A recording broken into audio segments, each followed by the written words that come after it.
The Status Civilization by Robert Sheckley. Chapter 1. His return to consciousness was a slow and painful process. It was a journey in which he traversed all time. He dreamed. He rose through thick layers of sleep, out of the imaginary beginnings of all things. He lifted a pseudopod from primordial ooze, and the pseudopod was him. He became an amoeba which contained his essence, then a fish marked with his own peculiar individuality, then an ape unlike all other apes, and finally, he became a man. What kind of man? Dimly he saw himself, faceless, a beamer gripped tight on one hand, a corpse at his feet. That kind of man. He awoke, rubbed his eyes, and waited for further memories to come. No memories came, not even his name. He sat up hastily and willed memory to return. When it didn't, he looked around, seeking in his surroundings some clue to his identity. He was sitting on a bed in a small gray room. There was a closed door on one side. On the other, through a curtained alcove, he could see a tiny lavatory. Light came into the room from some hidden source, perhaps from the ceiling itself. The room had a bed and a single chair, and nothing else. He held his chin in his hand and closed his eyes. He tried to catalog all his knowledge, and the implications of that knowledge. He knew that he was a man, species Homo sapiens, an inhabitant of the planet Earth. He spoke a language which he knew was English.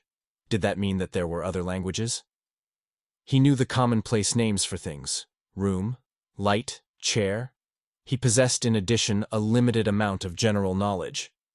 He knew that there were many important things which he did not know, which he once had known. Something must have happened to me. That something could have been worse. If it had gone a little further, he might have been left a mindless creature without a language, unaware of being human, of being a man, of being of Earth. A certain amount had been left to him. But when he tried to think beyond the basic facts in his possession, he came to a dark and horror-filled area. Do not enter. Exploration into his own mind was as dangerous as a journey to… what? He couldn't find an analog, though he suspected that many existed. I must have been sick. That was the only reasonable explanation. He was a man with the recollection of memories. He must at one time have had that priceless wealth of recall, which now he could only deduce from the limited evidence at his disposal. At one time he must have had specific memories of birds, trees, friends, family, status, a wife perhaps. Now he could only theorize about them. Once he had been able to say, "This is like," or "That reminds me of." Now nothing reminded him of anything, and things were only like themselves. He had lost his powers of contrast and comparison. He could no longer analyze the present in terms of the experienced past. This must be a hospital. Of course, he was being cared for in this place. Kindly doctors were working to restore his memory, to replace his identity, to restore his judgment apparatus, to tell him who and what he was. It was very good of them. He felt tears of gratitude start in his eyes. He stood up and walked slowly around his small room. He went to the door and found it locked. That locked door gave him a moment of panic which he sternly controlled.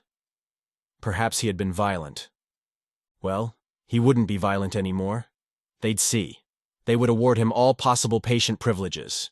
He would speak about that with the doctor. He waited. After a long time, he heard footsteps coming down the corridor outside his door. He sat on the edge of the cot and listened, trying to control his excitement. The footsteps stopped beside his door. A panel slid open, and a face peered in. "How are you feeling?" the man asked. He walked up to the panel and saw that the man who questioned him was dressed in a brown uniform. He had an object on his waist which could be identified, after a moment, as a weapon. This man was undoubtedly a guard. He had a blunt, unreadable face. "Could you tell me my name?" he asked the guard. "Call yourself 402, the guard said. "That's your cell number." He didn't like it. But 402 was better than nothing at all. He asked the guard, "Have I been sick for long? Am I getting better?" "Yes," the guard said, in a voice that carried no conviction. "The important thing is, stay quiet, obey the rules. That's the best way." "Certainly," said 402. But why can't I remember anything? Well, that's the way it goes, the guard said. He started to walk away. 402 called after him. Wait! You can't just leave me like this. You have to tell me something. What happened to me? Why am I in this hospital? Hospital, the guard said. He turned toward 402 and grinned. What gave you the idea this was a hospital? I assumed it, 402 said.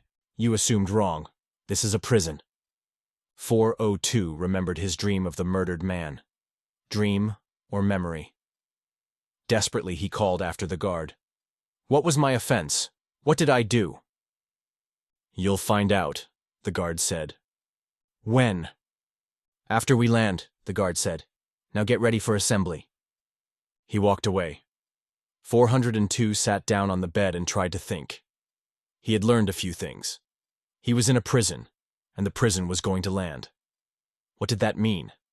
Why did a prison have to land? And what was an assembly?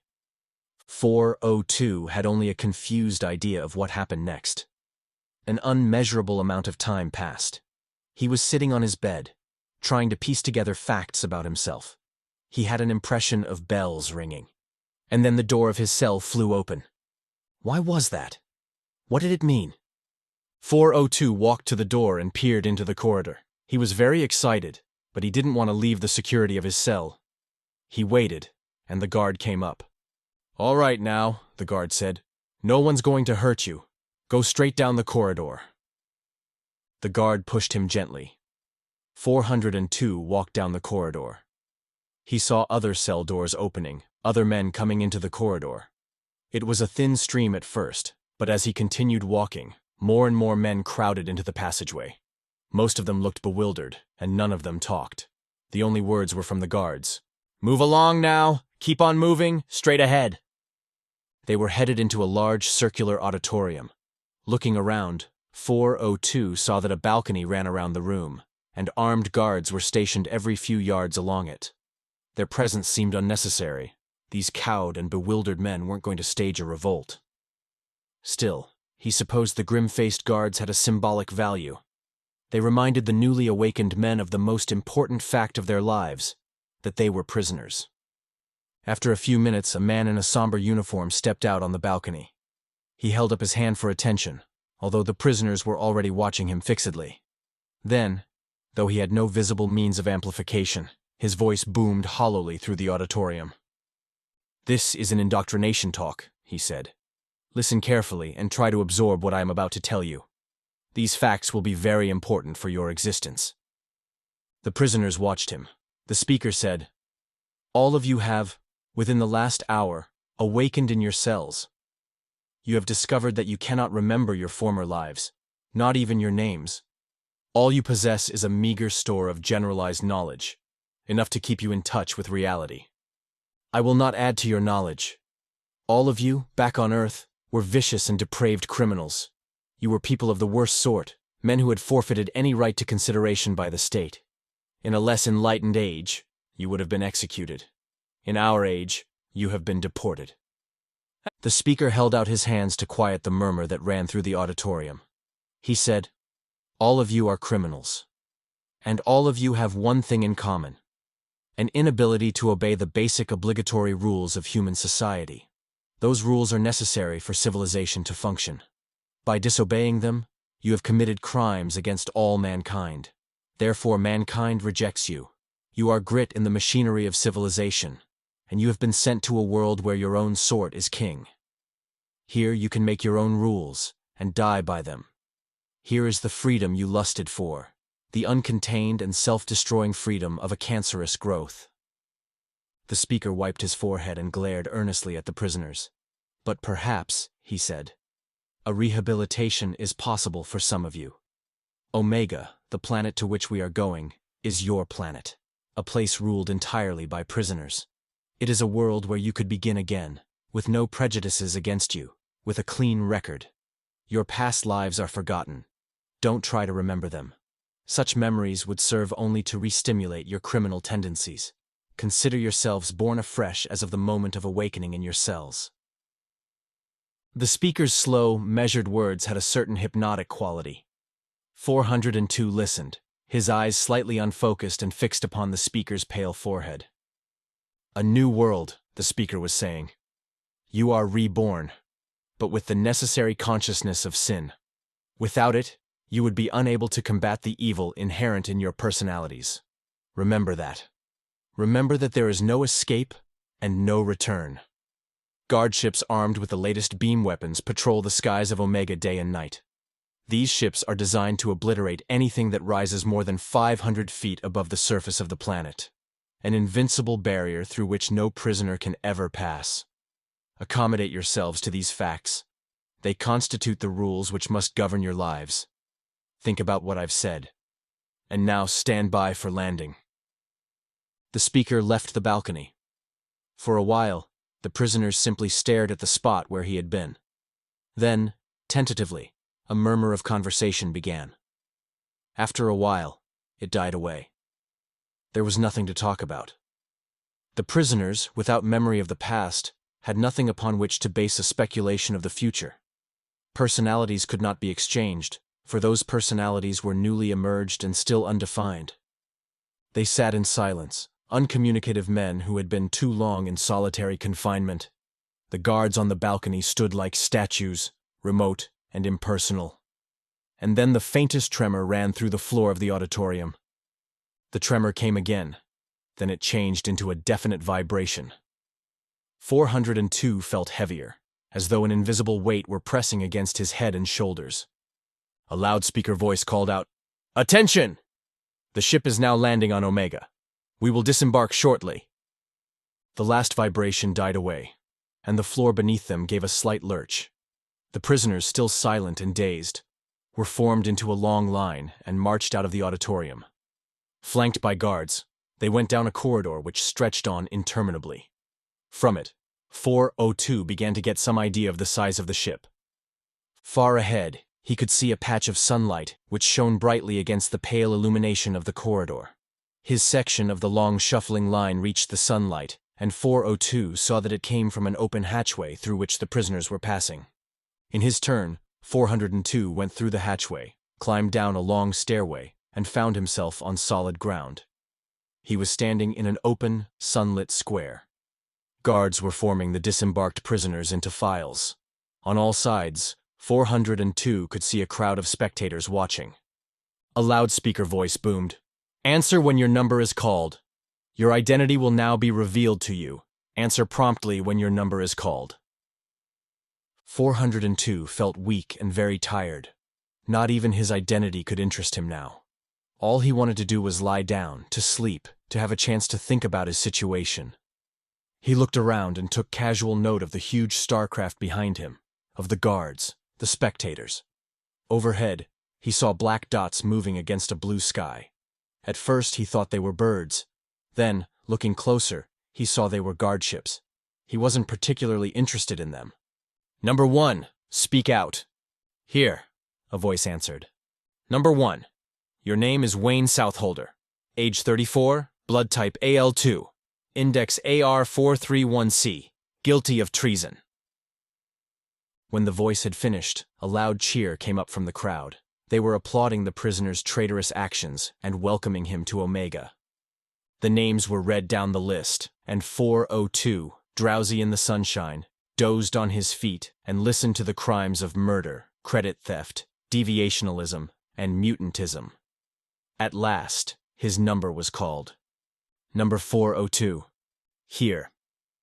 "Number 402. Your name is Will Barrett. Age 27, blood type OL3, index JX221R, guilty of murder." The crowd cheered, but 402 scarcely heard them. He was trying to accustom himself to the idea of having a name, a real name instead of a number, Will Barrett. He hoped he wouldn't forget it. He repeated the name to himself over and over again, and almost missed the last announcement from the ship's loudspeaker. "The new men are now released upon Omega. You will be given temporary housing at Square A2. Be cautious and circumspect in your words and actions. Watch, listen, and learn. The law requires me to tell you that the average life expectancy on Omega is approximately 3 Earth years. It took a while for those last words to take effect on Barent. He was still contemplating the novelty of having a name. He hadn't considered any of the implications of being a murderer on an underworld planet. Chapter 2. The new prisoners were led to a row of barracks at Square A2. There were nearly 500 of them. They were not yet men. They were entities whose true memories extended barely an hour in time. Sitting on their bunks, the newborns looked curiously at their bodies, examined with sharp interest their hands and feet. They stared at each other, and saw their formlessness mirrored in each other's eyes. They were not yet men, but they were not children either. Certain abstractions remained, and the ghosts of memories. Maturation came quickly, born of old habit patterns and personality traits, retained in the broken threads of their former lives on Earth. The new men clung to the vague recollections of concepts, ideas, rules. Within a few hours, their phlegmatic blandness had begun to pass. They were becoming men now. Individuals. Out of a dazed and superficial conformity, sharp differences began to emerge. Character reasserted itself, and the 500 began to discover what they were. Will Barent stood in line for a look at himself in the barracks mirror. When his turn came, he saw the reflection of a thin-faced, narrow-nosed, pleasant-looking young man with straight brown hair. The young man had a resolute, honest, unexceptional face, unmarked by any strong passion. Barent turned away disappointed. It was the face of a stranger. Later, examining himself more closely, he could find no scars or anything else to distinguish his body from 1,000 other bodies. His hands were uncalloused. He was wiry rather than muscular. He wondered what sort of work he had done on Earth. Murder. He frowned. He wasn't ready to accept that. A man tapped him on the shoulder. "How you feeling?" Barent turned and saw a large, thick-shouldered, red-haired man standing beside him. "Pretty good," Barent said. "You were in line behind me, weren't you?" "That's right. Number 401. Name's Danis Foran." Barent introduced himself. "Your crime?" Foran asked. "Murder."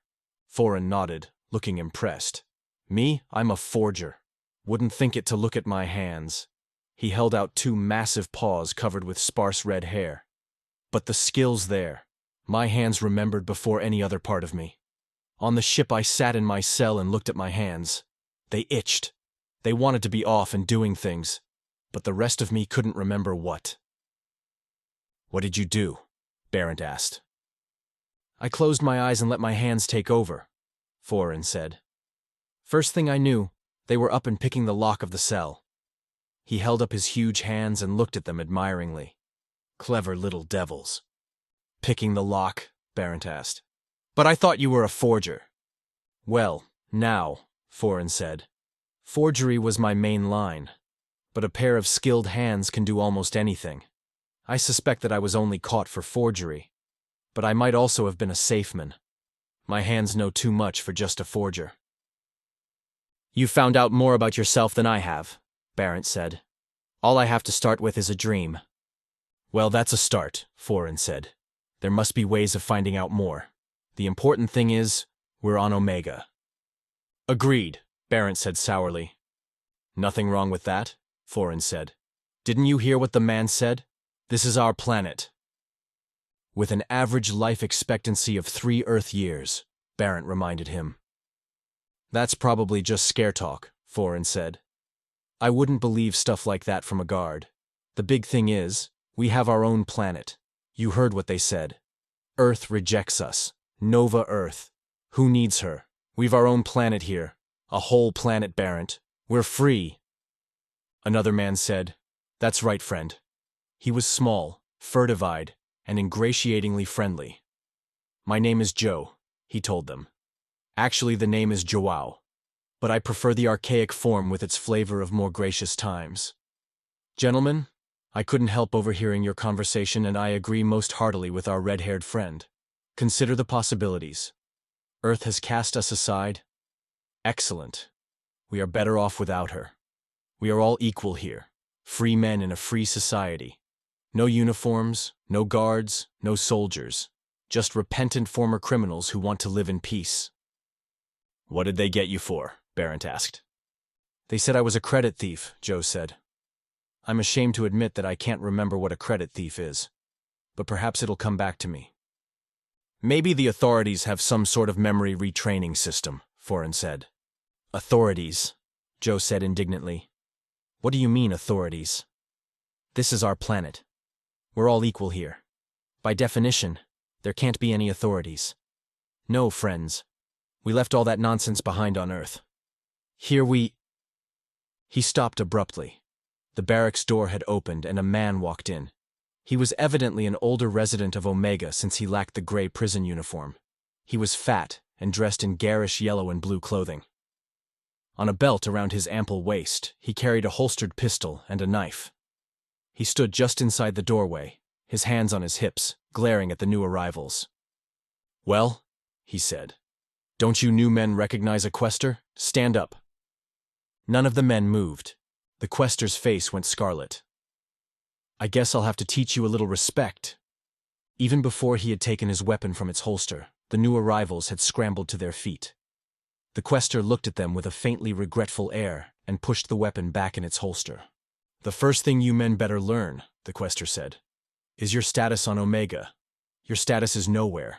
You're peons, and that means you're nothing. He waited a moment and then said, Now pay attention, peons.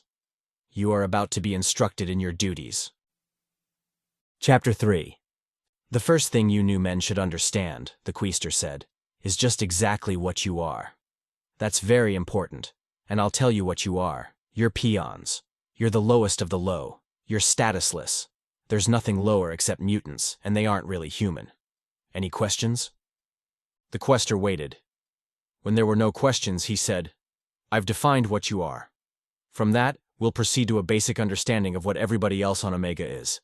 First of all, everybody is more important than you, but some are more important than others. Next above you in rank is the resident, who hardly counts for more than any of you, and then there's the free citizen. He wears a gray finger ring of status, and his clothes are black. He isn't important either, but he's much more important than you. With luck, some of you may become free citizens. Next are the privileged classes, all distinguished by various recognition symbols according to rank, such as the golden earrings, for example, of the Haji class. Eventually, you'll learn all the marks and prerogatives of the various ranks and degrees. I might also mention the priests. Even though they're not of privileged rank, they're granted certain immunities and rights. Have I made myself clear?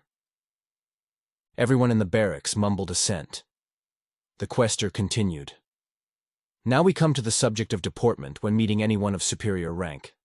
As peons, you are obliged to greet a free citizen by his full title, in a respectful manner. With privileged ranks such as Hajis, you speak only when spoken to, and then you stand with eyes downcast and hands clasped in front of you. You do not leave the presence of a privileged citizen until permission has been granted. You do not sit in his company under any circumstances. Understood? There is much more to be learned. My office of quester, for example, comes under the classification of free citizen, but carries certain of the prerogatives of privilege. The quester glared at the men to make sure they understood. This barracks is your temporary home.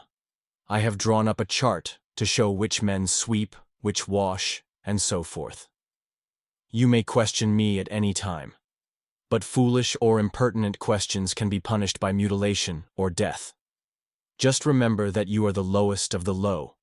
If you bear that in mind, you might be able to stay alive. The quester stood in silence for a few moments. Then he said, Over the next few days, you'll all be given various assignments. Some of you will go to the germanium mines, some to the fishing fleet. Some will be apprenticed to various trades. In the meantime, you're free to look around Tetrahide. When the men looked blank, the quester explained, Tetrahide is the name of the city you're in. It's the largest city on Omega. He thought for a moment. In fact, it's the only city on Omega. What does the name Tetrahide mean? Joe asked. How should I know? The quester said, scowling. I suppose it's one of those old Earth names the Screnners are always coming up with. Anyhow, just watch your step when you enter it. Why? Barrent asked. The quester grinned. That, peon, is something you'll have to find out for yourself. He turned and strode from the barracks. When he had gone, Barrett went to the window. From it, he could see a deserted square, and beyond, the streets of Tetrahide. "You thinking of going out there?" Joe asked. "Certainly I am," Barrett said. "Coming with me?" The little credit thief shook his head. "I don't think it's safe." "Foreign, how about you?" "I don't like it either," Foreign said. "Might be better to stay around the barracks for a while." "That's ridiculous," Barrett said. "It's our city now. Isn't anyone coming with me?" Looking uncomfortable, Foreign hunched his big shoulders and shook his head. Joe shrugged and lay back on his cot. The rest of the new men didn't even look up. "Very well," Barrett said. "I'll give you a full report later." He waited a moment longer in case someone changed his mind, then went out the door. The city of Tetrahide was a collection of buildings sprawled along a narrow peninsula which jutted into a sluggish gray sea. The peninsula's landward side was contained by a high stone wall, pierced with gates and guarded by sentries. Its largest building was the arena, used once a year for the games. Near the arena was a small cluster of government buildings. Barrett walked along the narrow streets, staring around him, trying to get some idea of what his new home was like. The winding, unpaved roads and dark, weather-beaten houses stirred an elusive tag-end of memory in him. He had seen a place like this on Earth, but he couldn't remember anything about it. The recollection was as tantalizing as an itch, but he couldn't locate its source. Past the arena, he came into the main business district of Tetrahide. Fascinated, he read the store signs. Unlicensed doctor, abortions performed while you wait. Further on, disbarred lawyer, political pull. This seemed vaguely wrong to Barrett. He walked further, past stores advertising stolen goods, past a little shop that announced, "Mind reading, full staff of skrenning mutants, your past on Earth revealed." Barrett was tempted to go in, but he remembered that he hadn't any money, and Omega seemed like the sort of place that put a high value on money. He turned down a side street, walked by several restaurants, and came to a large building called the Poison Institute. Easy terms. Up to 3 years to pay. Satisfaction guaranteed or your money back. Next door to it was the Assassin's Guild, Local 452. On the basis of the indoctrination talk on the prison ship, Barrett had expected Omega to be dedicated to the rehabilitation of criminals. To judge by the store signs, this simply wasn't so. Or if it was, rehabilitation took some very strange forms. He walked on more slowly, deep in thought. Then he noticed that people were moving out of his way. They glanced at him and ducked in doorways and stores. An elderly woman took one look at him and ran. What was wrong? Could it be his prison uniform? No, the people of Omega had seen many of those. What was it then? The street was almost deserted. A shopkeeper near him was hurriedly swinging steel shutters over his display of fencing equipment. "What's the matter?" Barrett asked him. "What's going on?" "Are you out of your head?" the shopkeeper said. "It's landing day." "I beg your pardon?" "Landing day," the shopkeeper said. "The day the prison ship landed.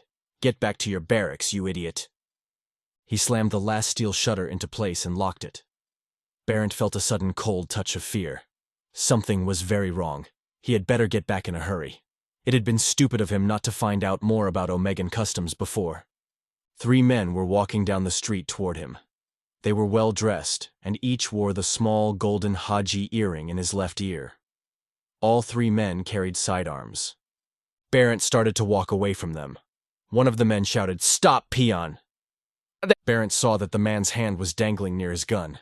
He stopped and said, "What's the matter?" "It's landing day," the man said. He looked at his friends. "Well, who gets him first?" "We'll choose. Here's a coin. No, a show of fingers. Ready? 1, 2, 3. "He's mine," said the Haji on the left. His friends moved back as he drew his sidearm. "Wait!" Barrett called out. "What are you doing?" "I'm going to shoot you," the man said. "But why?" The man smiled. "Because it's a Haji privilege. On every landing day, we have the right to shoot down any new peon who leaves his barracks area." "But I wasn't told." "Of course not," the man said. "If you new men were told, none of you would leave your barracks on landing day." and that would spoil all the fun. He took aim. Barrett reacted instantaneously. He threw himself to the ground as the Haji fired, heard a hiss, and saw a jagged heat burn score the brick building next to which he had been standing. "My turn now," one of the men said. "Sorry, old man, I believe it's mine." "Seniority, dear friend, has its privileges. Stand clear." Before the next man could take aim, Barrett was on his feet and running. The sharply winding street protected him for the moment, but he could hear the sounds of his pursuers behind him. They were running at an easy stride, almost a fast walk, as if they were completely sure of their prey. Barrett put on a burst of speed, turned down a side street, and knew immediately he had made a mistake. He was facing a dead end. The Hajis, moving at an easy pace, were coming up behind him. Barrett looked wildly around. Storefronts here were all locked and shuttered. There was nowhere he could climb to, no place to hide. And then he saw an open door halfway down the block in the direction of his pursuers. He had run right by it. A sign protruding from the building above the doorway said the Victims' Protective Society. That's for me, Barrett thought. He sprinted for it, running almost under the noses of the startled Hajis. A single gun blast scorched the ground under his heels. Then he had reached the doorway and flung himself inside. He scrambled to his feet. His pursuers had not followed him. He could still hear their voices in the street, amiably arguing questions of precedence. Barrett realized he had entered some sort of sanctuary. He was in a large, brightly lighted room. Several ragged men were sitting on a bench near the door, laughing at a private joke. A little further down, a dark-haired girl sat and watched Barrett with wide, unblinking green eyes. At the far end of the room was a desk with a man sitting behind it. The man beckoned to Barrett. He walked up to the desk. The man behind it was short and bespectacled. He smiled encouragingly, waiting for Barrett to speak. "This is the Victims' Protective Society?" Barrett asked. "Quite correct, sir," the man said. "I am Randolph Friendlier, president of this non-profit organization. Could I be of service?" "You certainly could," Barrett said. "I'm practically a victim." "I knew that just by looking at you," Friendlier said, smiling warmly. "You have a certain victim look, a mixture of fear and uncertainty with just a suggestion of vulnerability thrown in. It's quite unmistakable." "That's very interesting," Barrett said, glancing toward the door and wondering how long his sanctuary would be respected. "Mr. Friendlier, I'm not a member of your organization." "That doesn't matter," Friendlier said. "Membership in our group is necessarily spontaneous. One joins when the occasion arises. Our intention is to protect the inalienable rights of all victims." "Yes, sir. Well, there are 3 men outside trying to kill me." "I see," Mr. Friendlier said. He opened a drawer and took out a large book. He flipped through it quickly and found the reference he wanted. "Tell me, did you ascertain the status of these men?" "I believe they were Hajis," Barrett said. "Each of them had a little gold earring in his left ear." "Quite right," Mr. Friendlier said. "And today is landing day. You came off the ship that landed today and have been classified a peon. Is that correct?" "Yes, it is," Barrett said. "Then I'm happy to say that everything is in order. The landing day hunt ends at sundown. You can leave here with knowledge that everything is correct and that your rights are in no way being violated." "Leave here? After sundown, you mean?" Mr. Friendlier shook his head and smiled sadly. "I'm afraid not. According to the law, you must leave here at once." "But they'll kill me." "That's very true," Friendlier said. "Unfortunately, it can't be helped. A victim, by definition, is one who is to be killed." "I thought this was a protective organization." "It is. But we protect rights, not victims. Your rights are not being violated. The Hajis have the privilege of killing you on landing day, at any time before sundown, if you are not in your barracks area. You, I might add, have the right to kill anyone who tries to kill you." "I don't have a weapon," Barrett said. "Victims never do," Friendlier said. "It makes all the difference, doesn't it? But weapon or not, I'm afraid you'll have to leave now." Barrett could still hear the Hajis' lazy voices in the street. He asked, "Have you a rear door?" "Sorry. Then I'll simply not leave." Still smiling, Mr. Friendlier opened a drawer and took out a gun. He pointed it at Barrett and said, You really must leave. You can take your chances with the Hajis, or you can die right here with no chance at all. Lend me your gun, Barrett said. It isn't allowed, Friendlier told him. Can't have victims running around with weapons, you know. It would upset things. He clicked off the safety. Are you leaving? Barrett calculated his chances of diving across the desk for the gun and decided he would never make it. He turned and walked slowly to the door. The ragged men were still laughing together. The dark-haired girl had risen from the bench and was standing near the doorway. As he came close to her, Barrett noticed that she was very lovely. He wondered what crime had dictated her expulsion from Earth. As he passed her, he felt something hard pressed into his ribs. He reached for it and found he was holding a small, efficient-looking gun. Luck, the girl said. I hope you know how to use it. Barrett nodded his thanks. He wasn't sure he knew how, but he was going to find out. This concludes the first part of 8 total of The Status Civilization by Robert Sheckley, produced by Best Audiobooks for free.